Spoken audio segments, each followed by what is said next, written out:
Hare Krishna. So it's June 14th, 2025, and we're at the home of Bhaktin Rosa. It's a Bhakti Yoga Enlightenment program.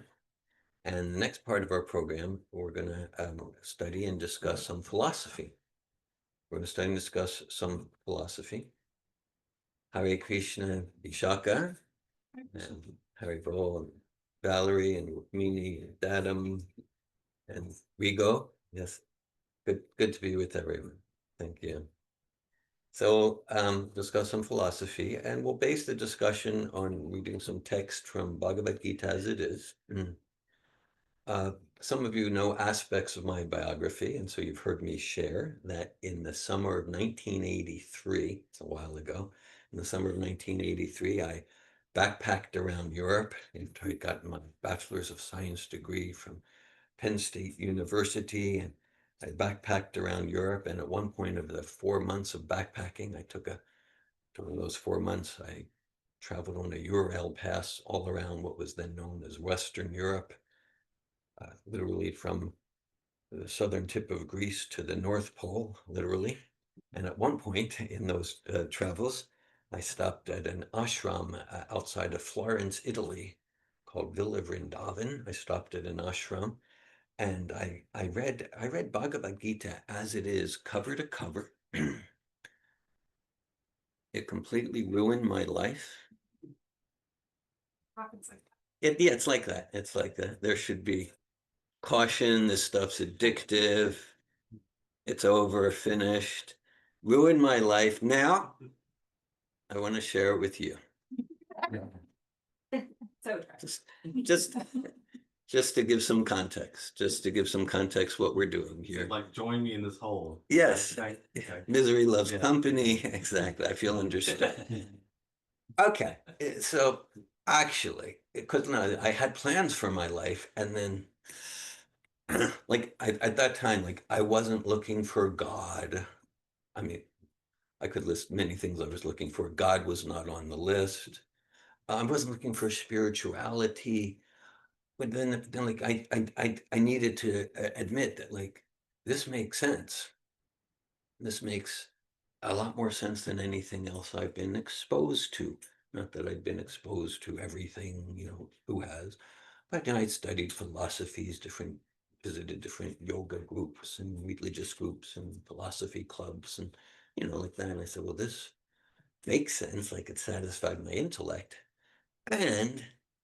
And Bhagavad Gita, yeah, so it was like intellectually satisfying. And it's like Srila Prabhupada, who gave us Bhagavad Gita as it is, Srila Prabhupada, this Krishna consciousness movement and philosophy, it's timeless, it's eternal. It was rejuvenated about 500 years ago by a great personality named Sri Chaitanya Mahaprabhu in what's now known as India. And then it became dormant again. And then A.C. Bhaktivedanta Swami, he brought this Krishna consciousness movement to the West and all over the world in 1965. So about 60 years ago. So it's timeless, and he brought it about 60 years ago. And that's why we're here in places like Alachua County, Florida, singing Hare Krishna Mahamantra Kirtan. And so Bhagavad Gita presents not just, so Bhaktivedanta Swami, he often uses the term a science of self-realization. And I was actually, I was never interested in religion. I was never interested in joining something. I'm still not interested in joining anything or getting anyone to join anything. And since a long time, since more than 50 years, I'm excited about transformation. Several of you here, you've been through some of our Safatov transformational seminars. And some of you in just a few weeks will be in Groveland, Florida for another Safatov transformational seminar and like that. So yes, yeah. I appreciate the nonverbal communication. So nice. So so I'm interested, like what's actually transforming the consciousness, transforming the heart. And so that has excited me. like apart from what do you believe? Are you a Buddhist? Are you a Christian? Like that never interested me. But like what a process that actually transforms the heart. So Bhagavad Gita, so like a science of self-realization, two basic pillars of science. One, a hypothesis, a logical hypothesis that's rational and makes sense. That's one pillar of science. Okay. Like, oh, according to the chemical algebraic equation, 2 parts hydrogen, 1 part oxygen will make water. Okay, well, it all makes sense, but I'm skeptical. Maybe this is just, I don't just have blind faith. Well, you don't need to have blind faith.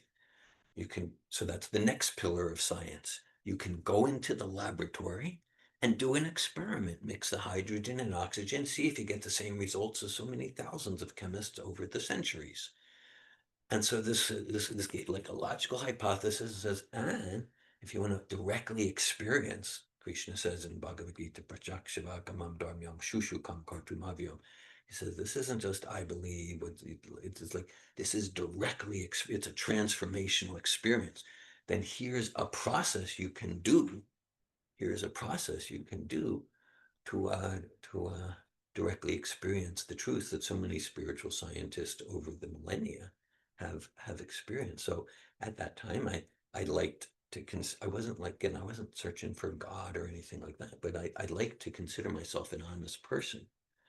And so I thought, well, if I consider myself an honest person, I owe it to myself and my sense of integrity to give myself to this process. So at that time, I decided to do a 6-month experiment. And after the ashram in Italy period, I was in Haaretz Yisrael. Kind of that place is always in the news. We're not going to get into it here, but it's always in the news. And Mother Rukmini is here. She was amongst my very first mentors in this process of bhakti, Hare Krishna. She was you were the senior devotee in the temple. She was, yeah. And so I decided to do a 6-month experiment in 1984 in Ra'anana. That was really outside of Tel Aviv. And so we can say it's 41 years later. I'm still doing the experiment because I'm satisfied with the results. And if someone shows me something better, more satisfying, more pure, more integrity, a richer, more consistent philosophy, I'll put this aside and do it. I've been offering that challenge for 41 years.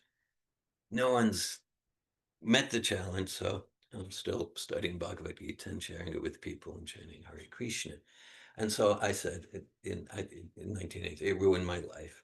In a sense, though, very likely, like who could predict in alternate universes what our lives would look like, but very, very possibly it could be said, because I was kind of on the road there in 83 to be like kind of a facilitator of transformation, fields of psychology and things like I already had experience um, at an agency called On Drugs Incorporated in State College, Pennsylvania. Some of you are smiling, and I'm not making that up. That was actually the name of the agency in 1980, 81. I was training counselors.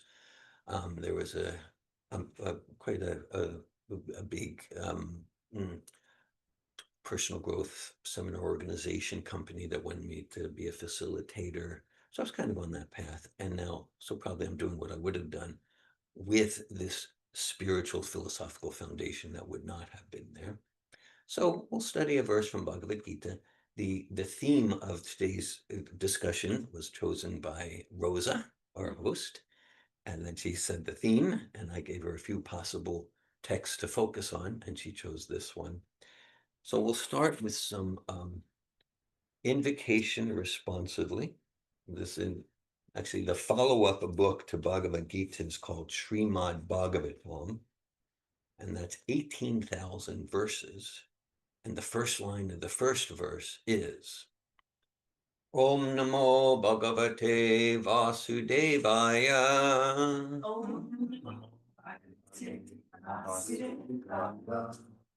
Om Namo Bhagavate Vasudevaya.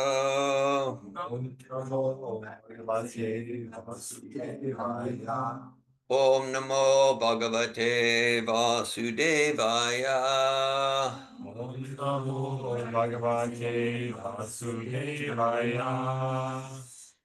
Okay, so we're studying Bhagavad Gita as it is, chapter 13, text 23. And it's on, Rosa wrote it on the flip chart page here. Chapter 13, text 23. So we can do the Sanskrit words responsively. Upadrashtanumanta. Cha. Bharta. Bhokta. Maheshvara. Paramatmeti. Chapyukto. Dehesmin. Purusha. Para. We'll do one line at a time. Upadrashtanumanta cha. Bharta Bhokta Maheshvara. Paramatmeti Chapyukto. Dehesmin Purusha Para. Upadrashtanumanta cha. Bharta Bhokta Maheshvara.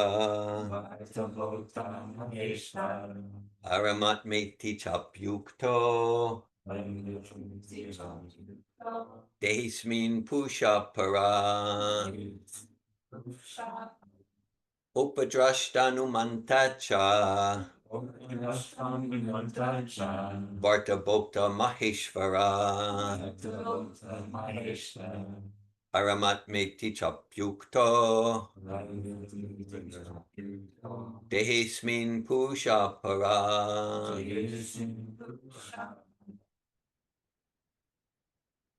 Would someone else like to lead the chanting of the text? Upadrashtanumanta cha. Upadrashtanumanta cha. Bhakta Bhokta Maheshwara. Bharta Bhokta Maheshvara. Paramatmeti Chapyuto. Paramatmeti Chapyukto. Dehismin Purusha Para. Dehesmin Purusha Para. Upadrashtanumanta cha. Bharta Bhokta Maheshvara. Paramatmeti Chapyukto. Dehesmin Purusha Para. Okay, we'll look at the word for word meanings responsively. Upadrashta, overseer. This is chapter 13, text 23. Chapter 13, text 23. I would say what page, but you probably have different editions, so I don't want to confuse you. Chapter 13, text 23. Anumanta, permitter. Cha, also. Bharta, master. Bhokta, supreme enjoyer. Maheshvara, the supreme lord. Paramatma, super soul. Iti, also. Cha, and. Api ukta, is said. Dehe, in this body. Asmin, this. Purusha, enjoyer. Para, transcendental. Translation. Yet in this body there is another, a transcendental enjoyer who is the Lord, the supreme proprietor, and who exists as the overseer and permitter, and who is known as the super soul. Purport by A.C. Bhaktivedanta Swami Prabhupada.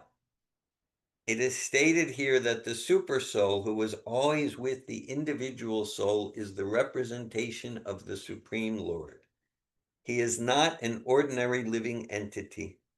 Because the monist philosophers take the knower of the body to be one, they think that there is no difference between the super soul and the individual soul.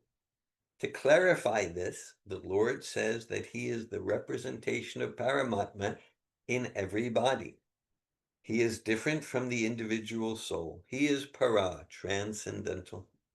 The individual soul enjoys the activities of a particular field, but the super soul is present not as finite enjoyer, nor as one taking part in bodily activities, but as the witness, overseer, permitter, and supreme enjoyer. His name is Paramatma, not Atma. So we are Atma, and this verse is talking about Paramatma. So in this body, there are two persons, and that's what we're studying here. Earlier in the same chapter, Krishna says, Kshetragyam chapimam viti sarvakshetreshu bharata kshetra chetra ganam gayor yatad ganam matam mamaha. In this body, there are two persons, two enjoyers. Okay. His name is Paramatma, not Atma, and he is transcendental. It is distinctly clear that the Atma and Paramatma are different. The supersoul, the Paramatma, has legs and hands everywhere, but the individual soul does not. And because he is the Supreme Lord, he is present within to sanction the individual soul's desiring material enjoyment. Without the sanction of the Supreme Soul, the individual soul cannot do anything. The individual is bhakta, or the sustained, and he is bhukta, or the maintainer. There are innumerable living entities, and he is staying in as a friend. The fact is that individual living entities are eternally part and parcel of the Supreme Lord, and both of them are very intimately related as friends. But the living entity has the tendency to reject the sanction of the Supreme Lord and act independently in an attempt to dominate the Supreme Nature. And because he has this tendency, he is called the marginal energy of the Supreme Lord. The living entity can be situated either in the material energy or the spiritual energy. As long as he is conditioned by the material energy, the Supreme Lord, as his friend, the Supersoul, stays with him just to get him to return to the spiritual energy. The Lord is always eager to take him back to the spiritual energy, but due to his minute independence, the individual entity is continually rejecting the association of spiritual light. This misuse of independence is the cause of his material strife in the conditioned nature. The Lord, therefore, is always giving instruction from within and from without. From without, he gives instructions as stated in Bhagavad Gita, and from within, he tries to convince him that his activities in the material field are not conducive to real happiness. Just give it up and turn your faith toward me, then you will be happy, he says. Thus, the intelligent person who places his faith in the Paramatma, or the Supreme Personality of Godhead, begins to advance toward a blissful eternal life of knowledge. Hare Krishna. Okay, so to continue to invoke auspiciousness in our association, we'll recite a few more mantras, and some of you might be familiar with them. Uh, so you can hear, chant along if you want. Om Jnanatimirandasya Gyananjana Shalakaya Chakshur Unmilitam Yena Tasmai Shri Gurave Namaha Shri Chaitanya Manobishtam Stapitam Yena Bhutale Svayam Rupa Kadamayam Dadati Svapadantikam Vandeham Shri Guru Shri Yuta Padakamalam Shri Gurun Vaishnavams Cha Shri Rupam Sagrajatam Saganaraganatam Vitam Tam Sajivam Sadvaitam Savadutam Parijana Saitan Krishna Chaitanya Devam Shri Radha Krishna Padan Sagana Lalita Shri Vishakan Vitam Cha Hey Krishna Karuna Sindhu Dinabandhu Jagatpate Gopisha Gopika Kanta Radha Kanta Namostute Tapta Kanchana Gaurange Radhe Vrindavaneshware Vishabhanu Sute Devi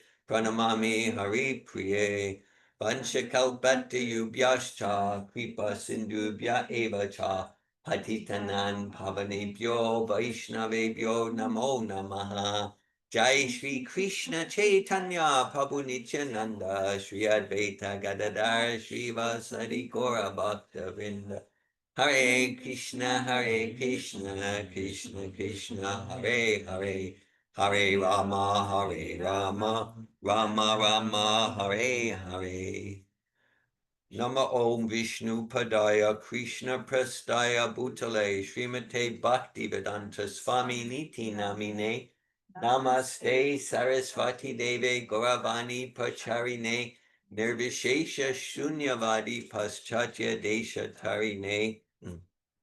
Bhagavad Gita chapter 13 text 23.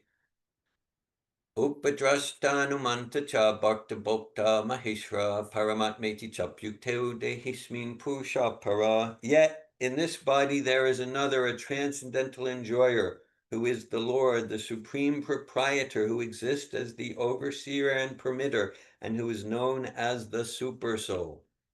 Hare Krishna. So, yeah, as we mentioned earlier, and yeah, so a lot of what we do in life is transformational facilitation. And so this is so this verse, this is a quintessential supreme facilitator verse. Supreme facilitator. Okay. So we're all facilitating in different realms, and so that's what we began to indicate already. So it's supreme facilitator. That's what this is about. Okay, so that we can call God in the heart, highest guidance within. Again, some of you have participated in Safatov coach training or foundational or advanced seminar. So we have so many methods and techniques and processes and like that. And they're all intended, they're all designed to support ourselves to connect with the highest guidance within. A way to say that is God in the heart. The term used here, the Sanskrit term is Paramatma. An English translation of that is super soul. There's a text in Srimad Bhagavatam, Srinvatam Svakada Krishna, Punya Shravana Kirtanam, Vijanta Stoya Bhadrani, Vidunoti Sunavit Satam. Sri Krishna, the personality of Godhead, who is the Paramatma super soul in the heart of all living entities and the benefactor of the truthful devotee, personally cleanses desire for material enjoyment from the devotee who has developed the urge to hear his messages, which in themselves are virtuous when properly heard and chanted.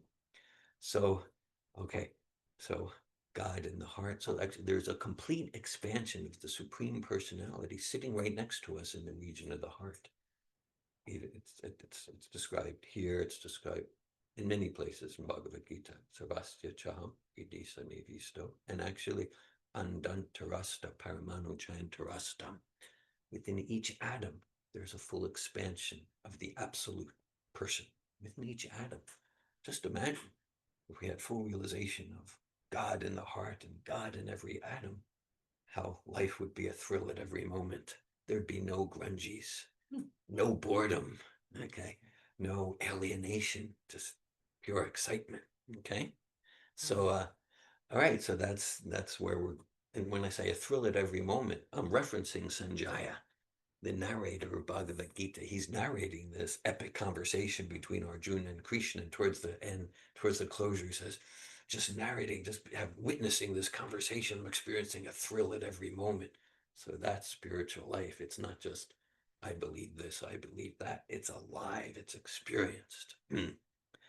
And yes, so as I mentioned earlier, so right at the beginning of this chapter, Sri Krishna, who's called the primary speaker of Bhagavad Gita, and Sanjaya is the narrator.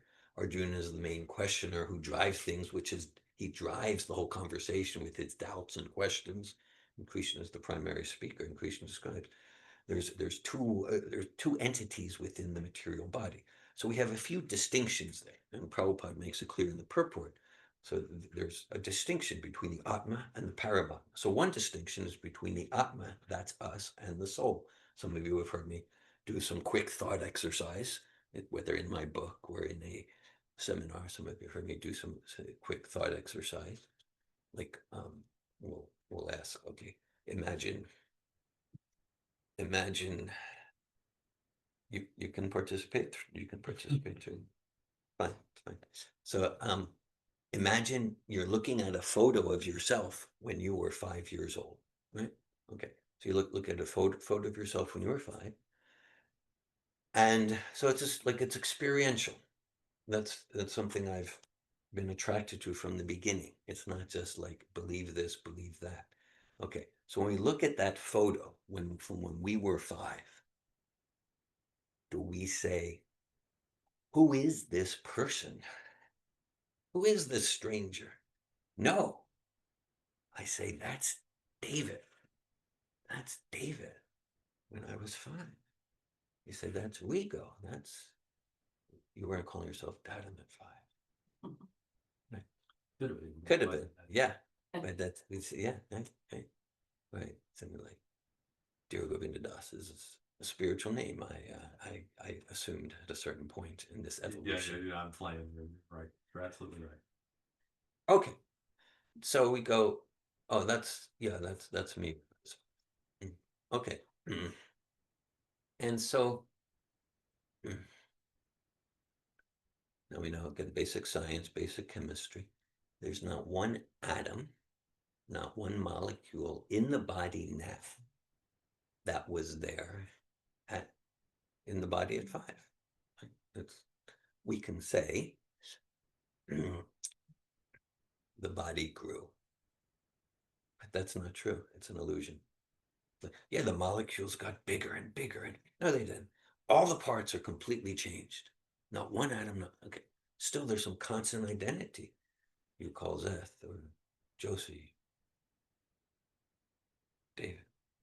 So that indicates this self that I call David. It's something completely non-physical. So call it antimatter, call it spiritual, the soul. Okay. Right. The body changes, but there's some constant identity. Right. Okay. Now, and it's that constant identity. Some of you also, I've also heard me share.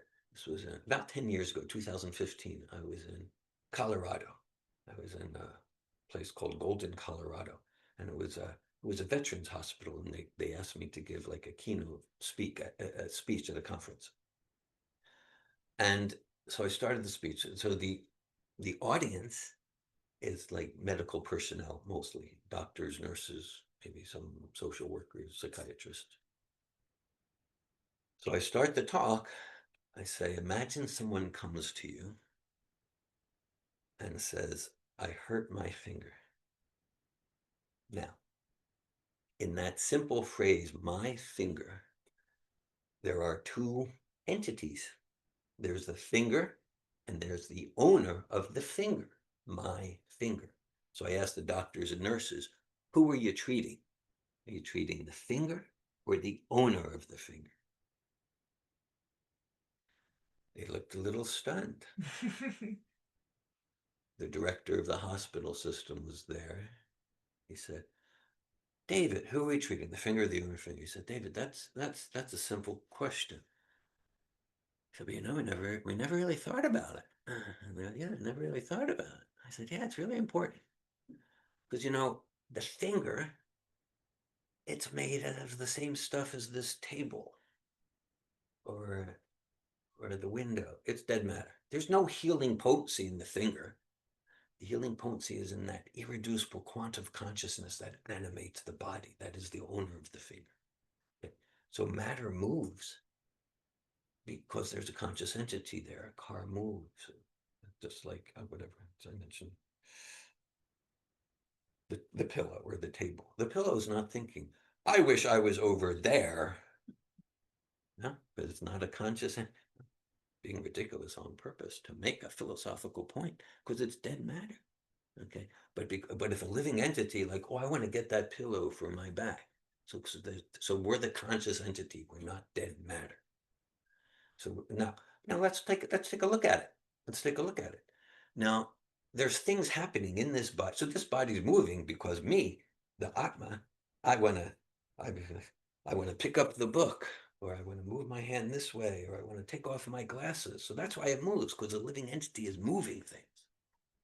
Now there's other things. For example, right now, even while I'm awake, there's all sorts of digestion happening, and there's the lymph system and the circulatory system. What to speak of when I'm sleeping? The heart's beating. There's a lot of movement happening. I tell you for sure, I'm not doing it. I'm not doing it. Okay, like I'm consciously taking off my glasses, but I'm not doing all this other movement. So that indicates there must be another living entity in there, and that's what this verse is talking about. That's called the Paramatma. That's called the super soul. Okay, so we're making some distinctions here: soul and matter, and soul and super soul. Okay, okay, so making some distinctions here, and again, this is just by far the most consistent, satisfying philosophical system I've been exposed to in the 64 years in this body. And it gives a process for what? So it gives a process. So essentially, at the beginning of our program, we had some kirtan. A name for kirtan is mantra yoga. So like this word yoga is very well known, in the past 60 years, like everyone in the world, yoga. So like the English word to yoke comes from the Sanskrit yoga, meaning to connect. To connect. That's what yoga means. So in its essential sense, yoga means the self connecting with itself, turning towards itself in self-realization, realizing that I'm not dead matter, and realizing I'm spirit soul. The self turning towards itself in self-realization, the self turning towards Paramatma, turning towards the supreme in an attitude of devotion. That's really the purpose of all yogas. And in mantra yoga it's like a cornerstone of a yoga called Bhakti yoga, which Bhagavad Gita describes as, there's so many yogic paths, and they all lead to the soul serving the super soul with devotion. That's called Bhakti. All the other yogas lead to that. For example, Bhagavad Gita is the source book of physical type yoga. The asanas and things like that. That's described in Bhagavad Gita. This is the source book. And at the conclusion of that section, Bhagavad Gita describes Yoginam api sarvesham madgitenantaratmana shravadavan bhajate yumam same tatumo mata. And the purpose of all the physical yoga and the internal meditation is to serve the personal source of super soul, Sri Krishna, with loving devotion, bhakti. There's jnana yoga that also culminates in bhakti yoga. Okay, and so Rosa established the theme for her talk today. It was something around peace and super soul connection, and so to the so let's see. Hello, Dharma Bhavana Prabhu. Welcome. Hare Krishna. Hare Krishna, Hare Bol. Hare Bol Prabhu. Dharma Bhavana is visiting from Texas. So we have visitors from Texas and Kansas, and I don't know where. Could be. Who knows? I don't know where everyone's from. I know a few locations. Hare Krishna. We're here in the exotic locale of Gainesville, Florida. Okay, so so it's described. It's another super soul verse. Bhoktaram yagyatapsam sarvalokam heshram soridam sarvabhutanam gyapalam shakti michiti. So this God in the heart, is our best friend. A.C. Bhaktivedanta Swami, who brought Krishna consciousness to the West A.C. Bhaktivedanta Swami, he would sign his letters, "Your ever well-wisher, your ever well-wisher." Okay, and so he's our ever well-wisher because he's expert at supporting us to connect with self and to connect with super self in a spirit of devotion. And that's and so Krishna says he's the best friend of all living entities. Because imagine it, just like, oh, what to speak if I look over the course of these 64 years, even today, if I just think of all of the foolish things I've done that alienate me from myself and me from God, and just things that are alienating and are a violation of higher principles and connection with spirit. And okay, this, we could all make our lists. We're not going to do a whole circle of shame here, but okay. So I'm out. you're disappointed. You're disappointed. You expect it. Okay, but then this Paramatma stays with us. Like, what a friend. Like, however much we ignore, you don't even exist. Or if you do exist, who cares what you want? I mean, that's my essential message towards God most of the time. Hopefully less and less as my life goes on. Hopefully less and less as life goes on. Hare Krishna. But like, yeah, well, even if there is a supreme, who cares? I just want to live my life. Okay, so like, but then Krishna's just staying with us, and that's what's described here in this verse in purport. Paramatma in the heart, just staying with us, giving us like really wise advice and wise wisdom and wise advice, which we consistently ignore and disregard. Like, what do you know? I have my plan. Okay. So, right towards the closure of Bhagavad Gita, Krishna says to Arjuna,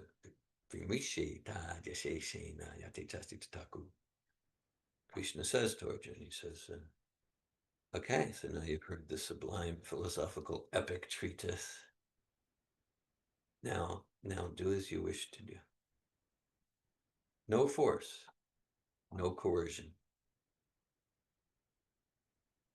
Once there's force, there's no love. Once there's force, there's no love. We can endeavor to follow the people we endeavor to love in our life. To what extent is it like, I love you so much that I'm going to force you to be the way I want? Okay. Once there's force, there's no love. Krishna's not saying, I don't care what you do, Arjuna. Krishna wants Arjuna to choose wisely, but no force. And so Krishna's giving us this wise guidance, good advice. Wow, Hari Priya disappeared from there and appears here. I teleported myself. Yeah. The wonders of modern technology. So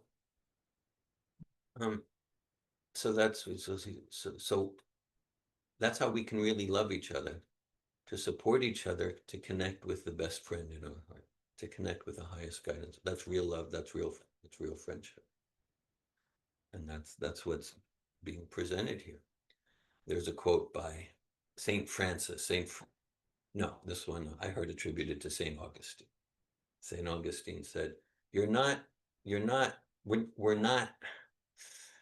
punished for sin. We're punished by sin. I like that. But not so, you're gonna be punished. No, it's what I understand Saint Augustine saying, which is so aligned with the theme here, is that when I act out of integrity, when I act in a way that alienates me from me and me from God in the heart, like, you'll be punished for that. I immediately feel shame. I want to hide. I feel disconnected. And then I feel scarcity. And from that probably comes envy and jealousy and fear. Right? And it's just, and immediately. And like, it's not like a punishment. An analogy that comes to mind. Let's okay, like the GPS, a GPS system. So then we set it. I've very rarely in my life used a GPS system, but I get the basic idea. Even to come here, I looked it up and I wrote to Rosa, "Is that how I get to your place?" He said, "You got it." Wrote it down. This is true. I wrote it down on a piece of paper in handwriting. And I put the piece of paper on the passenger seat. Hare Krishna. Okay. So all right, so the GPS system, and then we make a wrong turn, and then we get some signal, either visual or audio or something. It resets, right? It resets. So that's this, like those toxic, grungy emotions. Okay, shame, um, shame or toxic anger. And I mean, every emotion has its healthy place, whether we're talking Bhagavad Gita or Sappho seminars or wherever, every emotion has its healthy place. But then there's the toxic form that sends me the message I'm intrinsically unlovable and defective and alienates me from the diamond soul I am and from the glorious qualities and service to God with love and devotion. So then those feelings, those emotions, fear, anger, toxic depression, then it's like okay, I'm off track here. It's like I'm off track here.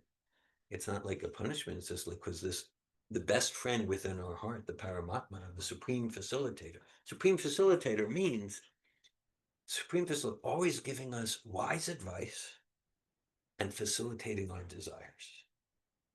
So both us, so the super soul in the heart will facilitate our desires with material energies or spiritual energies according to the quality of our desire.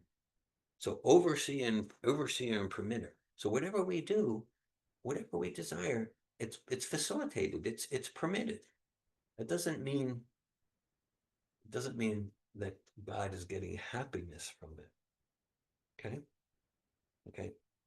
So yeah, everything's a complete and perfect arrangement because even if we go off course, yeah, tamam bhajante tams teva pajamyam mama manu bhaktate manusha tasarusha. Krishna says it's all my path. It's like everyone's followed my path. Let's say there's a kingdom with a king and a queen or a prime minister or whatever. So even someone goes, I'm not going to follow the government. I'm going to do my own thing. I'm going to drive on the left side of the road. If I want to steal things, I can steal things because I'm free.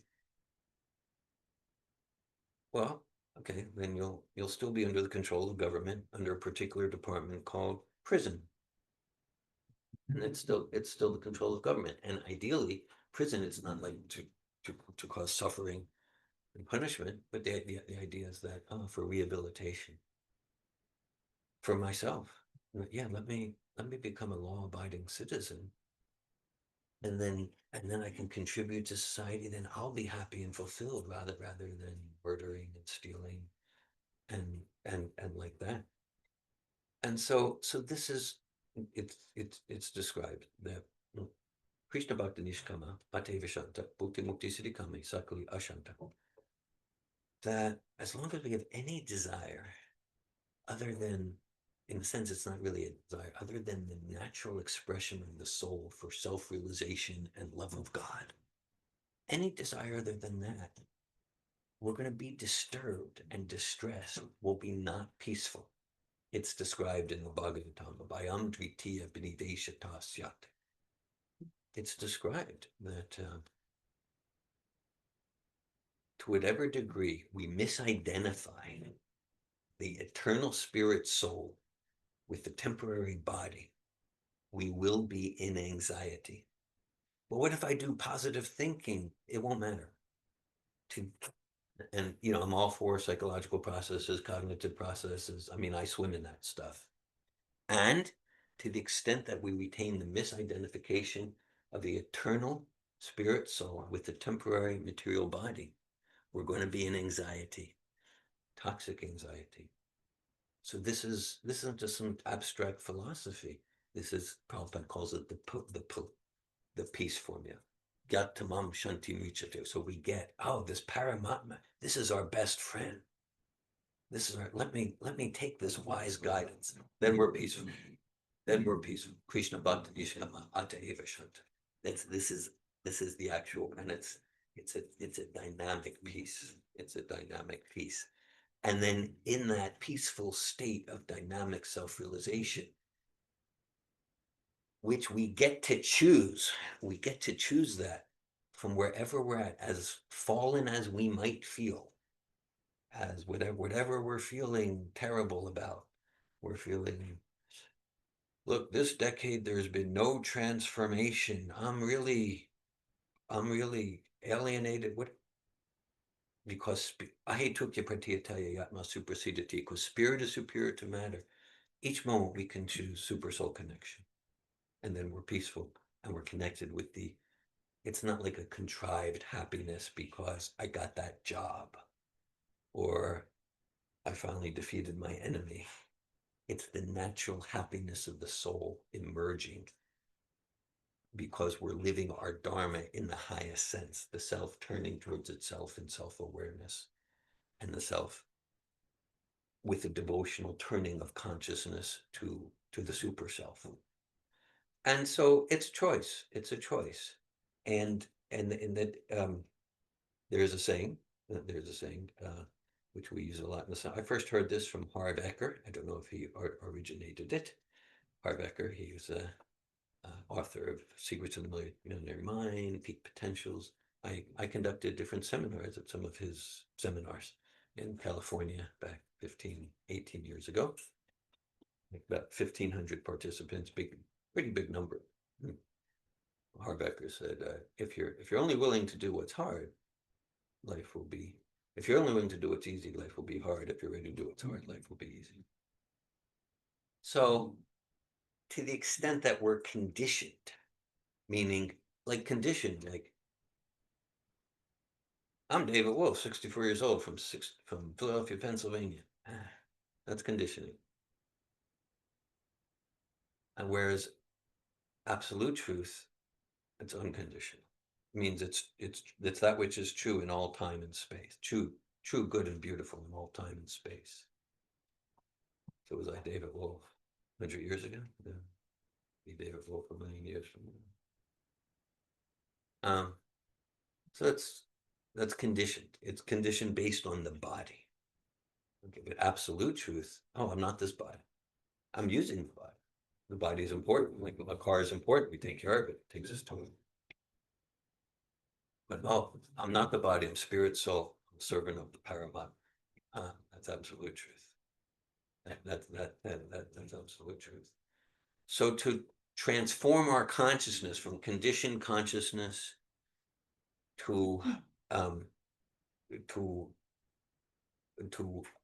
actual realization of absolute truth, which is the platform of peace, generally that requires doing some austerity. Austerity means willingness to voluntarily give up some immediate gratification for the external senses to achieve a lasting, enduring, timeless bliss that will never be crushed by time. As I said back in 83, 84, I saw the Bhagavad Gita, it made sense. Now we're just opening a few drops today. And I say, oh, this all makes sense. And then again, here's a process to experience that ever increasing, ever deepening bliss of the soul that's alive to itself, self-realization. So, okay, just like, okay, easy, hard. So could be like, well, it's pretty easy to sleep till noon. Yeah, it'd be pretty easy. But then life's hard. Life's hard.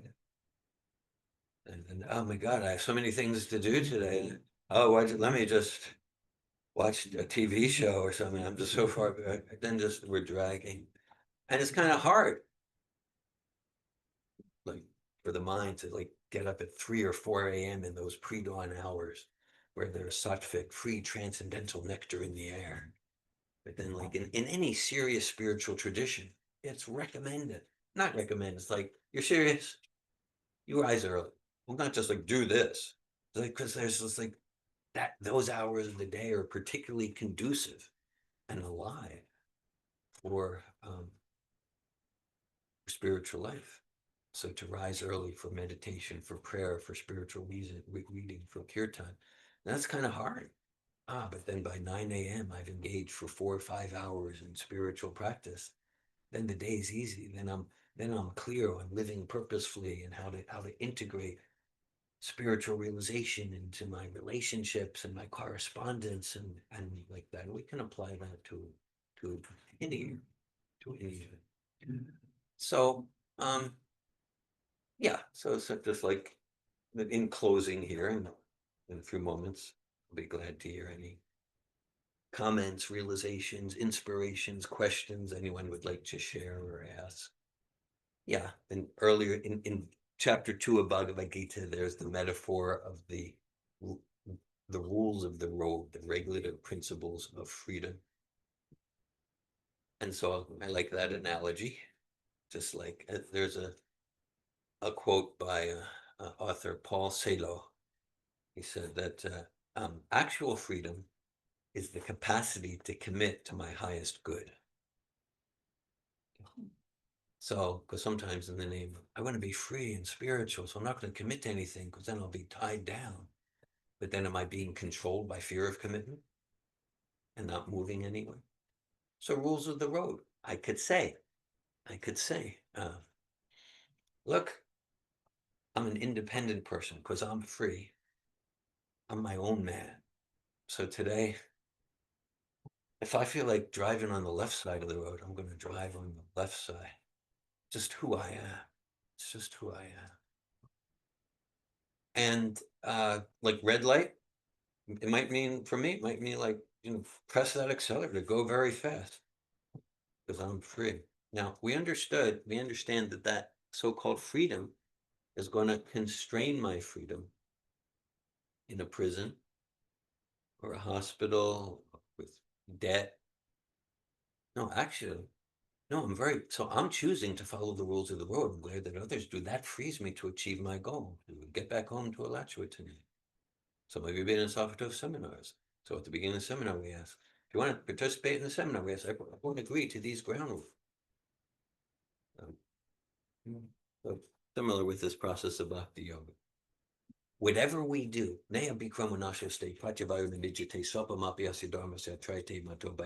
whatever we do, it's for our eternal benefit. And it's recommended if we want to like make solid progress each day to give ourselves to the ground rules, And it's not about, it's not about like, oh, I'm stifled by having to drive on the right side. No, that frees me. So by following the ground rules, then the original spiritual personality of the spirit soul awakens and shines brightly. And to the extent that I'm whimsically neglecting healthy ground rules for spiritual life as given in sources of ancient wisdom such as Bhagavad Gita, then my original spiritual personality gets more and more covered with dust and dirt and mud. And so, Hare Krishna. There you go. Good to see you. Okay. So a basic recommendation to progress on this path of cleansing the heart, cleansing the consciousness, realizing who we are, spirit, soul, and clearing the static so that we're hearing from Paramatma, super soul. A fundamental recommendation is to chant the names of God, to chant the names of God, as we mentioned earlier in the program. Well, Nam Nam Akri Bahuda Nija Sarva Shaktis Tatrapita Niyamita Smarane Nakalai Tadrashi Tavakripa Bhagavan Mamapi Dordeva Midrashami Hajani Nanuraga. This is a monotheistic tradition, philosophy, theology, one God, and God has many names. Adonai, Elohim, Allah, Christ. So to chant any names of God. Namo Chintamani Krishnas Chaitanya Rasa Vigraha Purna Shuddho Nitya Mukto Binat Ban Namanamino. Absolute means there's no difference between God and his name. And so chanting the names of God, and then we're associating with God, and we get transformed. And these particular names of God in the Hare Krishna Mahamantra, for various reasons, are especially recommended in this age. Hare Krishna, Krishna Krishna, Hare Hare, Hare Rama, Rama Rama, Hare Hare. So our verse that we're studying, it is particularly focused on today, Bhagavad Gita, chapter 13, text 23. Upadrastanu mantacha bharta bhakta maheshwara paramatmeti cha pyuto desmin pusha para. Yet in this body there is another, a transcendental enjoyer, who is the Lord, the supreme proprietor, who exists as the overseer and permitter, and who is known as the super soul. Hare Krishna. Thanks for giving your power of hearing to Bhagavad Gita. I welcome if anyone would like to share any comments or questions at this time.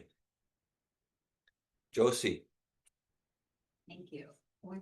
I'm part of this week, and we were discussing, there's a concept in the book about how desire is holy and how what we want is what God wants for us. And when I've coached or just consulted with friends about this, I've noticed people say things that they doubt their own desires. Yeah. Because their desires are, the types that are sweet now but bitter later. Yes. And I want to believe that walking down that path is what will lead them to the natural path that will take them towards their highest. Yeah. Of course, but also don't want to be like, yeah, go gamble and go lose all your money. Right. Do these reckless things because you desire it. Right. And then if I was to make it about myself, I would say that I choose things that I know are more in alignment with my values, even if they're not my first choice or the most convenient choice. Yeah. But in the realm of creative desire and of moving forward from a place of that deep-seated listening, are we to always trust that our path is the path that we're supposed to go down? I appreciate very much your question, Josie. It's philosophical depth and nuance. And from my point of view, it's so related to where we're focused today. There's a text later in Bhagavad Gita that I believe really opens the door to some meaningful response there. Machita Saradorgani Mat Prasada Tarishasi Atachat Kamahankram Nashoshasi Vinanshasi. Krishna is telling to Arjuna. It's because he's saying, okay, we have desires, we hear our voices within. So Krishna says, if you listen to the false ego, the material ego, you'll be lost. But if you listen to the Paramatma voice, then you'll be liberated from the miseries of material existence. Not that the miseries aren't there. Disturbances will be there because that's the nature of this world. But that doesn't mean we need to be disturbed by the disturbances. So the desire, because your question, Josie, gets to who am I?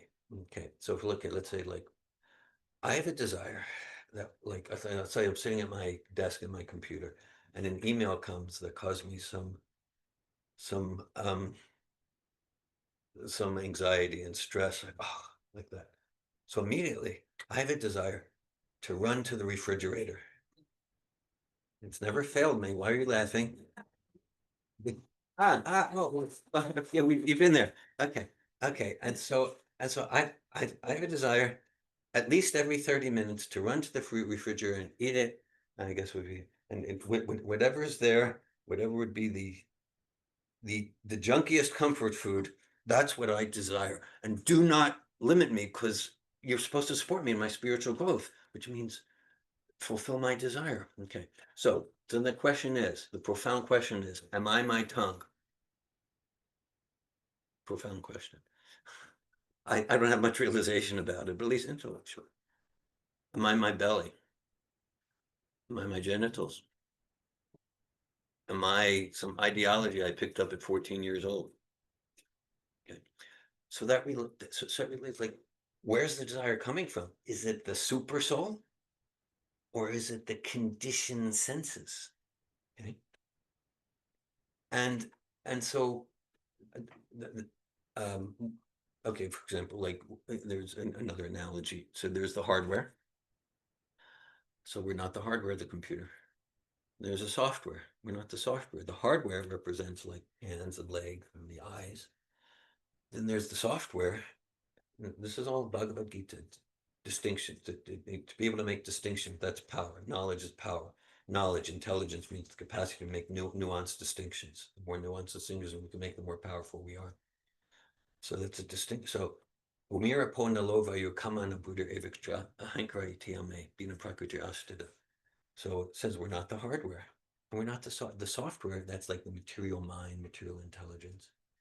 And we want to use the computer while realizing I'm not the car, I'm not the computer. So yeah, so is this a desire is from the lower self or the higher self? Higher self means the soul connection with super soul. We're at the very end of the 3rd chapter of Bhagavad Gita. Krishna describes to Arjuna, Evam Bude Parambut Padva Sam Stabhyatman Matmana Jahisha Tru Mahabaho Kama Rupam Darasadam. Krishna says, if you want to progress spiritually truly, it means notice what's the lower self, what's the higher self, give power to the higher self. Now that whole section of Bhagavad Gita starts with Arjuna asking a question. Arjuna asks a question. He says, Krishna, how come we do things that we know are really stupid? I'm paraphrasing, but essentially, he says, like, yeah, how can we do things like, how about there's this, like, the next morning, like, oh my God, why did I do that? Okay, so and then that leads to that distinction. What's coming from the material mind that's gotten to us, gets us into so much trouble. Bandurat matmanastasya yane maivat manajita anatmanastu shatvutreva tetat main besatruvat. Krishna says in the Bhagavad Gita, the mind can be our best friend or our worst enemy.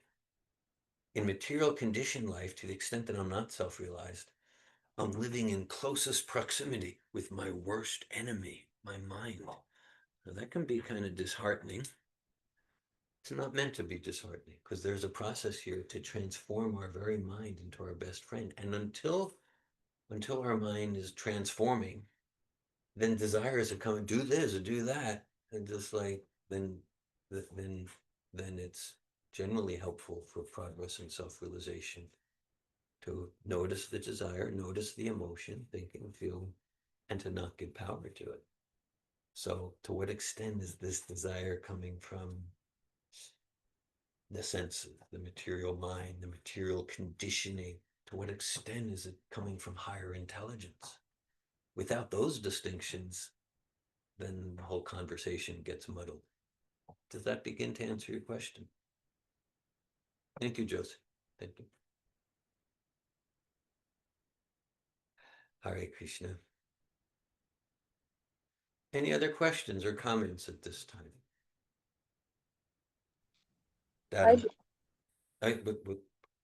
Okay, you're deferring? Yeah. Yes. So I was many of the ways that you taught. Yeah. Is there any distinguishing characteristics of a higher self that is more directly, I don't know how to phrase this question, but has a very clear way of communicating in English, like this, what that looks like, where it's not so much what it doesn't look like, Right. That's difficult. Thanks for that. Good Thanks question. thanks for the question. Hmm. Yeah, thanks for your question. I know we've had association of different programs, including a Safato Foundational Seminar, and at some Bhakti Yoga program in Gainesville somewhere. Remind me your name. Nandorani. Nandarani, Hare Krishna. Very well, Nandarani. I'm remembering. Yeah. Well, thanks for that. So,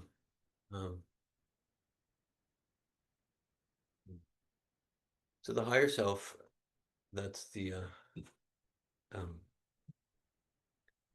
that's the soul.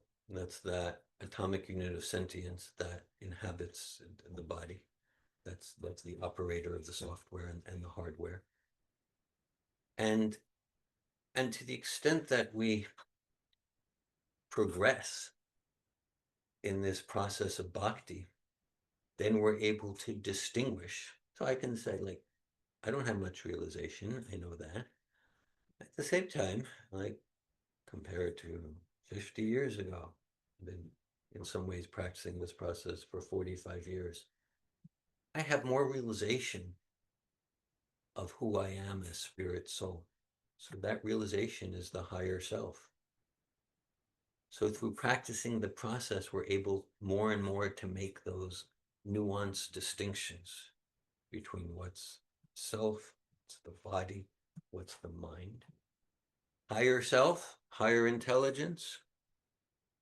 That's what we're doing. Just like right now, I would say, and just in this past hour and a half, we're experiencing the response to your question. So what is that higher self? What's the voice of the higher self? Upajashtanumanta cha Bhartabhokta Maheshra Paramatmeti Chapyuto Desmin Pushapara. Yet in this body there is another, a transcendental enjoyer. Okay, so this is the higher self. This is the higher self speaking. We're not the body. We're not the material mind. We're the spirit soul. And in this body there's Paramatma. Each vibration reveals truth and is non-different from the truth it reveals. I'll say that again. Each vibration, every text, reveals truth, absolute truth. Earlier I gave a definition of absolute. Absolute is that which is good, true, and beautiful in all time and space. And so each vibration, each text reveals truth and is identical with the truth it reveals. That's the higher self. So I can say personally, the more I absorb myself in these vibrations and the vibration of Hare Krishna Mahamantra and other practices, but especially reading Prabhupada's books, chanting Hare Krishna, the more I am immersed in and clear on what is the higher self. What is the higher self? And what's the communication of the higher self? I appreciate your question, Nandarani. Baruni. I'm on things with the modes of material nature, so I'd like to hear you if you would like to talk a little bit about that in response to Nandarani's question as well. Yeah. Thank you, Baruni. Thanks for your question. Yeah, we didn't script this, but that's like the perfect question, exactly where we're going to go. Thanks for that.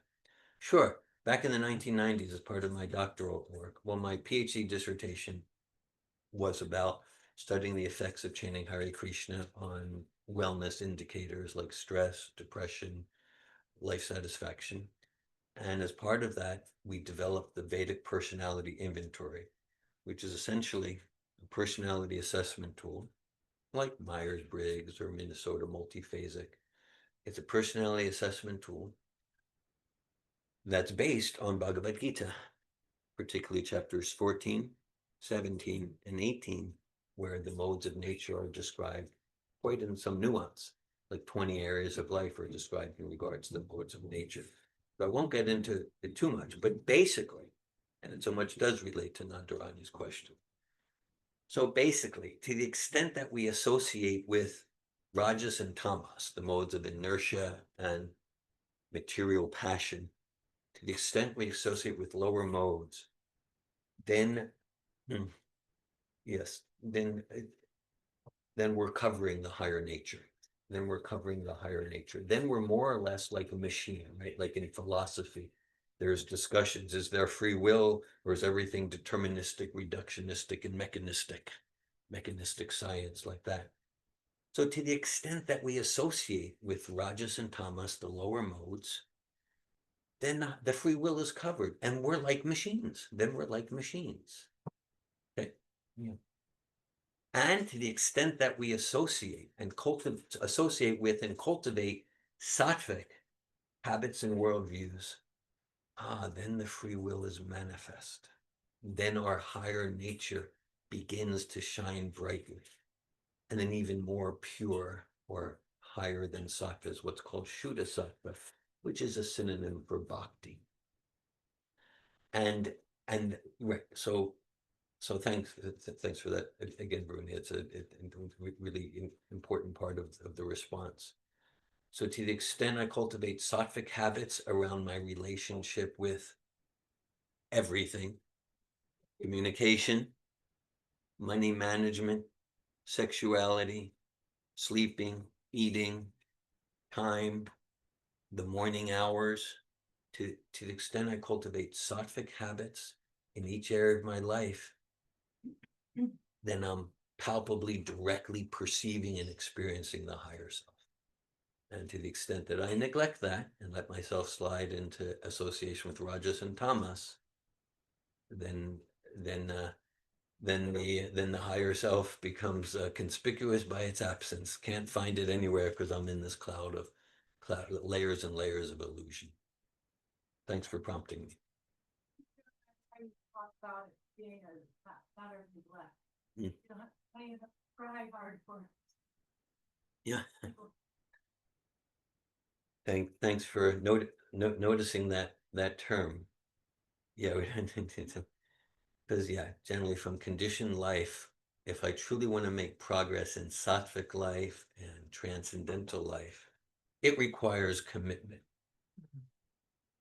It requires commitment because the modes of nature of the world, and I'm not pointing the finger at the world, the modes of nature of my own mind and my habits and my conditioning, just like heavy gravity, it's just going to pull me down. I'm going to, that slippery slope's going to happen quick. And so generally to make progress, substantial progress towards experiencing the higher self requires commitment. And without that commitment, I'll probably be tossed like a leaf in the wind. Data. So I have a question, but I want to see if I understand, or I want to share what I think I've understood of the lesson. It is a sort of a basis of the question. The way I hear this verse in the discussion you've given is like, if I can make the distinction between what's really good for me in the long game versus the short-term desire, then just shining a light on that just kind of reveals the choices in a plain sort of way, like, oh, I can make the best choice for me. Yeah. And then to be able to imitate the sounds of the sound current of the names of God is just like entraining my vibration into that. Like, it's just the science of it is all I have to do is imitate that sound or those practices, and I just, my consciousness shifts without having to know why or how that works. Yeah. And so that's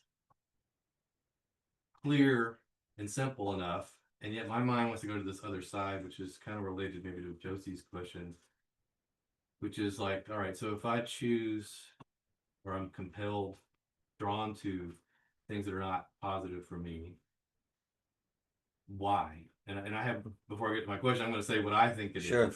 But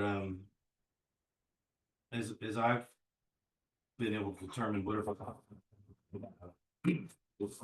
for me, it's something to do with I do not trust God.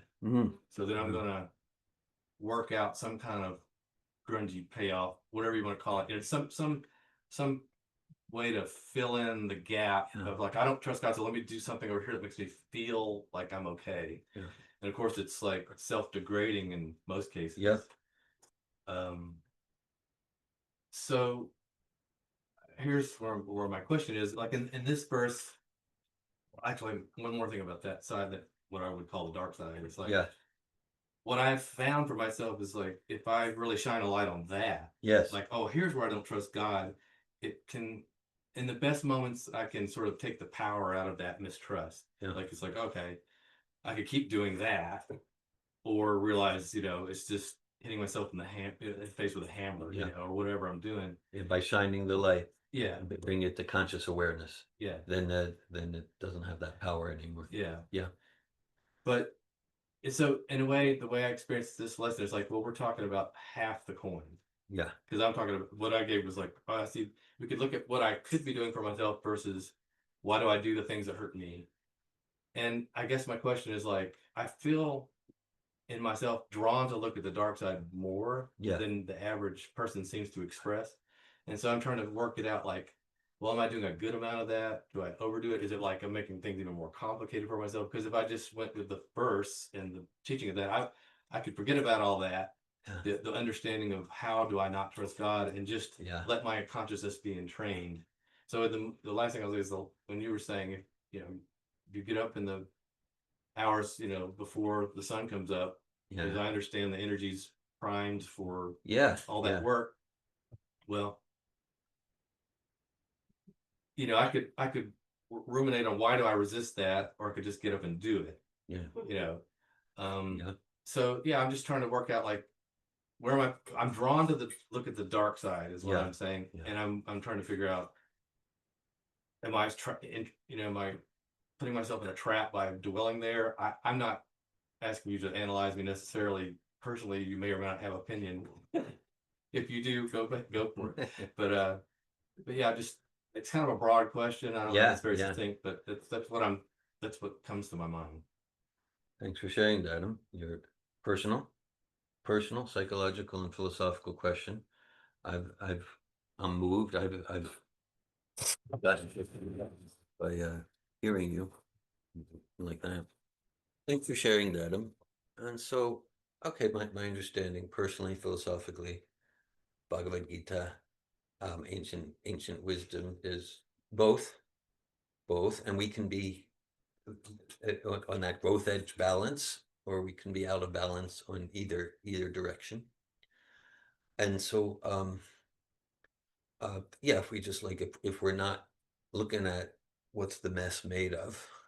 And I really liked where you went. Not just, I really didn't like where you went with it comes down to, when I'm acting in ways that are degrading and alienating for myself, I'm not trusting God. I'm not trusting this process.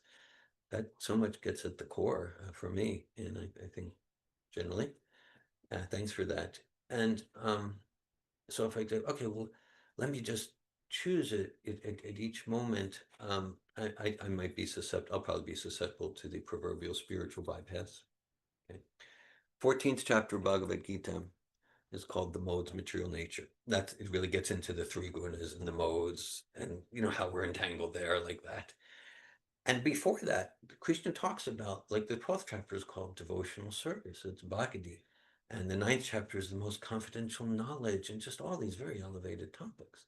And then right at the first verse of the 14th chapter, Krishna, and Prabhupada's purport, Krishna says, this knowledge is superior. This knowledge is the most important so far.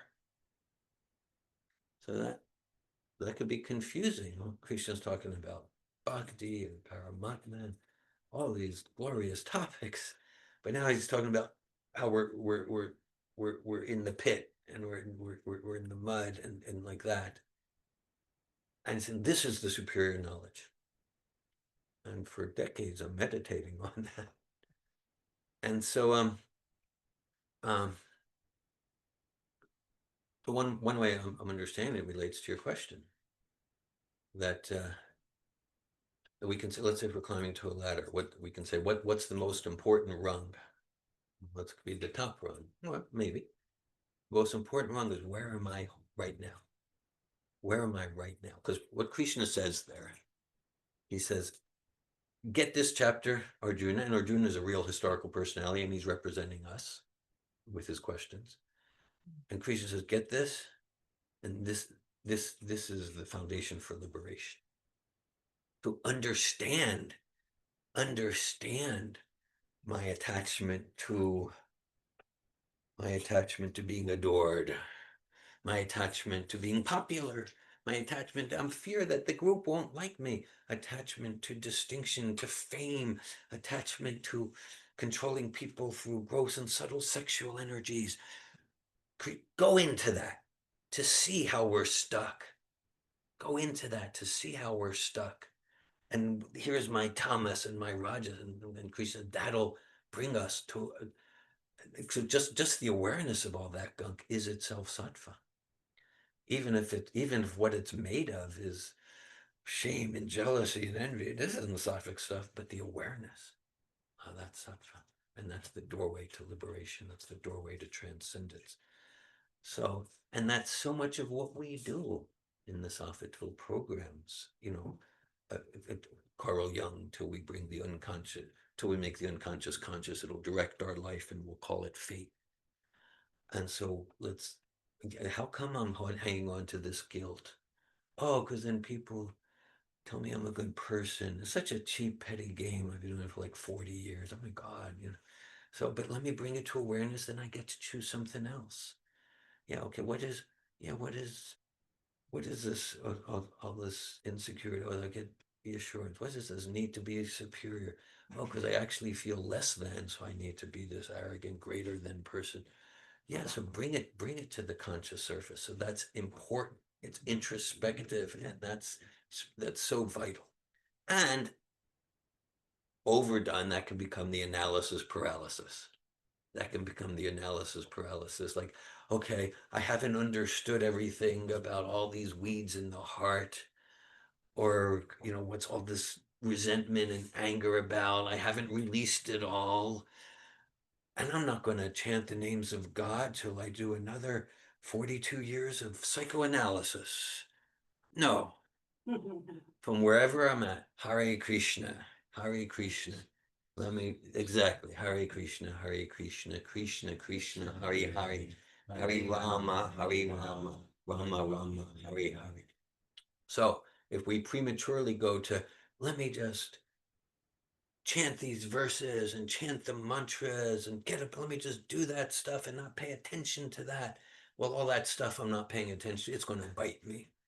It's going to drive my life from beneath the conscious surface, and then it'll send me on detours here and there. I don't even know what those detours are about. So we do want to give attention there, and so those processes go. They're very complementary. They're very complementary, and we don't want to be imbalanced either way. I mean, one thing in Bhagavad Gita talks about Sankhya is like analysis yoga, and then Bhakti is sometimes the Bhakti is like watering the root. Sankhya is like finding the root. Now, if we water the root, we found it. If I'm watering the root, it means I found it. Now, okay. Now, at the same time, so in the spirit of Bhagavad Gita, we want to enter into analysis, jnana. We want to enter into that in a spirit of bhakti. Like, not just, because otherwise it can become like, it just becomes this kind of like using all this personal growth psychology stuff just because there's like some juice there and maybe I get some payoff for it. Look at me, I have the greatest realization about why I have the most vulnerable, the most authentic. Look at me. Of course, don't look at me because I'm so humble. Okay, right. It can be so like, sure, we want to enter into that in a spirit of that it moves me to deeper enthusiasm for engaging in love of God. Thanks for your question. Rosa. So much to so many other questions. Consideration of like we were talking about, and in consideration of whenever I feel myself attracted to things that are other than good for me, like what Darwin was talking about. when I'm trying to develop a relationship with Paramatma, and I struggle when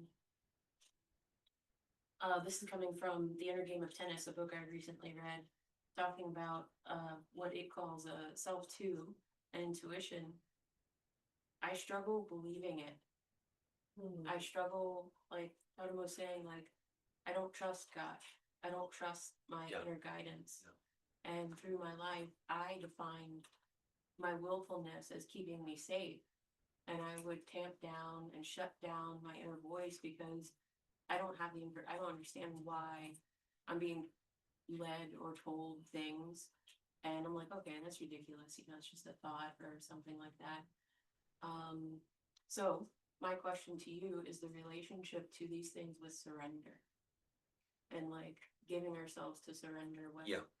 we don't have the information, but we feel we're drawn to something. Yeah. Thanks for sharing, Bhaktin, Rosa. Well, there's a week or two ago, 10 days ago, an online program, and you mentioned Tim Galway, Inner Game of Tennis, so I shared with that group. Hare Krishna. What's this fellow's name? That's Maple. Maple. Maple, having a good time, Maple? Good. All right. At least Maple's enjoying. She's got her inner game. Yeah, she's got it going on. So so the Inner Game of Tennis, Rosa didn't know this when she first shared it. That was the first self-realization book I read. Like I was on my high school tennis team, like that. And so some relative gave me this book, Inner Game of Tennis. It got me going on this. It's true, by Tim Galway. And it was like applying consciousness to tennis. And so, and I haven't thought about the Inner Game of Tennis in like 50 years till Rosa mentioned it on some online program 10 days ago. So sweet memories there. And it's the first book I remember that was just like awakened me to self-realization. So Paramatma gave me Inner Game of Tennis, and it started me on the path like a Vartma Pradarsha. Well, okay, I'm not sure how much nuance I'm understanding your question with. At the same time, you mentioned surrender, so that because and related to this discussion, Dharm's question, like the analysis. So bhakti is very personal, because bhakti is about surrender to a person. So because like a purusha means a person. Even the English word person, we can see that in the Sanskrit purusha, this root of the English word person, Sanskrit purusha. And so this relates to epistemology. Like, so through my analysis, or just like, let's say if I want to get to know any person here, Josie or Rosa or Dadim or Rukmini or Zeth or Vishaka. Okay, so through my analysis, I can see you. I might learn something about you through analysis, but it's quite limited. Quite limited. If I really want to get to know you, the way to get to know a conscious person, an evolved conscious person, the way to get to know a person is I gain your love and trust. And then you reveal yourself to me. Right? Hare Krishna Nalini, Hare Bol. I gain your love and trust, and then you reveal yourself to me.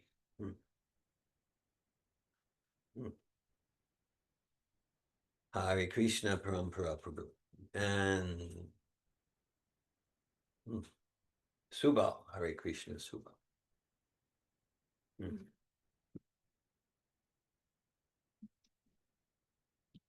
Hare Krishna. Right? We have some people scoot forward, so. Yeah, we got space here. We got space here.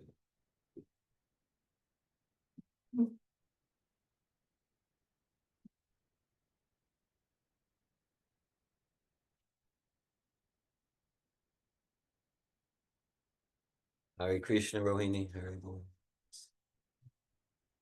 All right, so the way to get to know a person is we gain their love and trust. I mean, just through a dry analysis, we can get something. So similarly, and as the saying goes, work like everything depends on us, pray like everything depends on God. So our work is, let's do that honest introspection. At the same time, like to surrender. And I know my experience, because I shared earlier, like 1983, read Bhagavad Gita cover to cover, ruined my life, and decided let me do a 6 month experiment. We're 41 years into the experiment. I'm enthusiastic to do it. Give it another 600 lifetimes, like that. And so yeah, and so I had periods, especially at the beginning, of really tormenting doubts. And then sometimes I would just offer obeisances to Srila Prabhupada, prostrated obeisances, and say pranam mantras, and just please, Srila Prabhupada, please reveal to me that knowledge that will pierce the knot in my heart and my tormented mind, and through surrender. And then I would get, like, in even the next moment or the next morning, I would get realizations that on my own, trying to figure it out, whether about my own psychology or some nuance about the philosophy, I get realizations through increasing my surrender, maybe 0.5%. I get realizations I couldn't get if I tried to think about it for 100 years, for 100 years. So the more we give ourselves to the process, the more we surrender to the process, take that leap of faith, and then we get an experience. Then we get an experience that deepens our trust. That, to reference Adam's phrase there, that deepens our trust in God and in the process. And then we come to, okay, well, further quandaries or further knots in the heart, and then let me do my analytical process. That's part of it. And let me pray to God, pray to Krishna, please engage me in your service, please engage me in your service. And then Krishna gives us the realization, maybe in ways we couldn't conceive, maybe through chanting. And so we increase our surrender, and that gives us a deeper trust, and then we're inspired to take another leap. So surrender, I wouldn't even say it's a key element. It gets at the very core of the process of Bhagavad Gita. May I expand on the question? All right, so Tim Galloway in the book, when he talks about the second self, he says, in any relationship, you have to meet the person where they're at and speak their language in order to communicate well, transformative communication, right? When he talks about the second self, he says the language that the second self speaks is through the five senses. And so he's talking about sport, right? Yeah.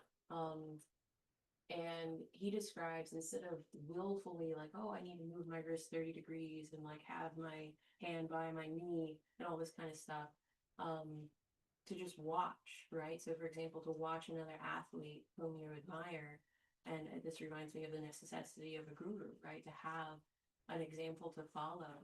And in that way, we're communicating to the second self in a language that it can understand and how that's expansive. I would like to know your thoughts on that. And he used imagery and also just feelings, but he didn't expand on other senses. And I'm wondering what you think of all that. Okay. Well, you could really get me going with talking about forehands and backhands here. For those who came late, Rosa was talking about Tim Galway's The Inner Game of Tennis, which was my first book of self-realization back when I was 14 years old. I mean, I'm going to talk about forehands and backhands. Yeah, so I remember my dad taught me, and so I kind of like hit a forehand, bend your knees, and backswing, and the ball, and the wrist, and like that. And we didn't spend much time on the backhand, but because like I wasn't so mental, my backhand was always much better and smoother, because I wasn't caught in my mind. But I digress. Okay, so yeah, so my thoughts are on Tim Galway aren't particularly important, but I'll share Bhagavad Gita perspective, and as I understand it, and as I understand it. So yeah, so Chaitya Guru, that's the Paramatma in the heart.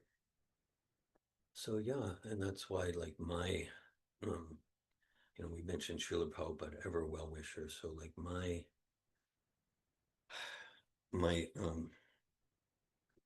service, my role, my purpose, my inspiration is not to be someone's link to Srila Prabhupada. Srila Prabhupada, he's, he's living Bhagavad Gita. That's why sometimes we've shared just the historical example that when A.C. Bhaktivedanta Swami came in 1965, by that time there were already like 600 translations of Bhagavad Gita in English and other Western languages, right? And so it was clearly appreciated since the 1700s in English, France, and America, England. Okay, then Srila Prabhupada came with Bhagavad Gita as it is. What are we saying? In Safatov, what are we interested in? Transformation. Okay, right? So Srila Prabhupada's Bhagavad Gita within a few years created more transformation of hearts and lives. Millions of times more than all the other Bhagavad Gitas combined. I'm not saying necessarily that you need to, that means it's better. It's just historical fact. Bhagavad Gita was clearly appreciated intellectual circles, philosophical circles around Europe and North America. Yeah, for sure. As far as changing lives, not much. So Prabhupada came and changed lives. So even if someone says, well, okay, you're reading from this, but there's hundreds of Gitas to choose from, you're just biased. Could be. But if we look objectively, which Gita has been a source and an impetus for manifold times more transformation? Well, this is the one. Okay, so transformation. Okay, then we can say, well, how come that is? And again, someone might say, well, I've read other Gitas that I like better. Mm-hmm. And almost surely you'll find other Gitas that you'll find more comfortable. Just like in any transformational process, like, I don't know, it's always just like comfortable, like a walk in the park. No, it's kind of like gut-wrenching, heavy lifting. So like if I'm paying attention when I'm reading Prabhupada's books, it's like, oh my God, looking at myself. So I'm not saying it's the most comfortable. It's one you'll like. It's one you'll agree with the most, not necessarily, but most transformational. Yeah, I stand by. So how come it's most transformational? Because one of the names of Prabhupada is Bhaktivedanta, which means bhakti, love of Krishna, and Vedanta. He is the greatest Vedic scholar of the modern age. So that's there. At the same time, his life is dedicated to Krishna, the speaker of Bhagavad Gita. And so that the potency is there. Like, okay, the goal of Bhagavad Gita is that one becomes, well, we can say self-realized, we can say liberated. The goal is one becomes surrendered to Krishna. So Prabhupada surrendered to Krishna.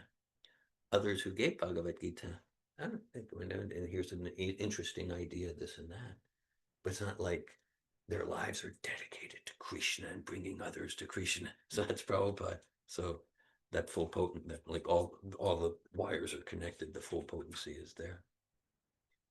So yeah, so my role is not to be someone's link to Srila Prabhupada. My role is to inspire, encourage, support people to develop their personal relationship with Srila Prabhupada, with Srila Prabhupada as their direct, living, current link to Sri Krishna's parampara.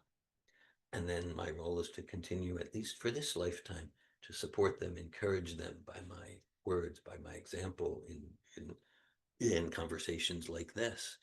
And then to the extent that I'm doing that and I'm supporting them and they're connecting with Srila Prabhupada as their direct, current, living link to the parampara, then I'm truly being their well-wisher, because then I'm supporting them to connect with Paramatma, with the higher, because everything from Prabhupada, whether his words, his lectures, the way you would drink water, everything from Prabhupada is a manifestation of Paramatma.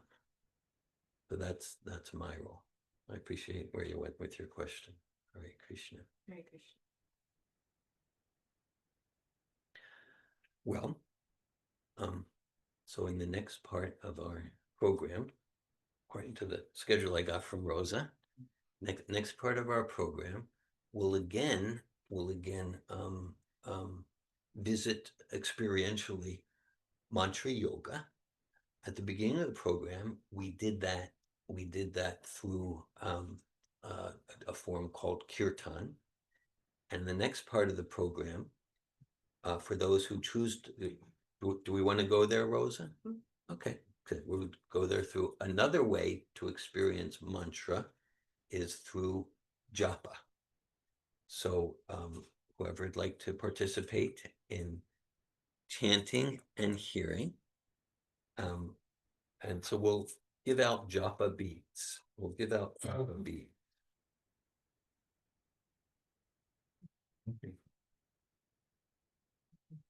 Want to try Chelsea for a day or no? Try with Chelsea. These are Chelsea. I'm assuming.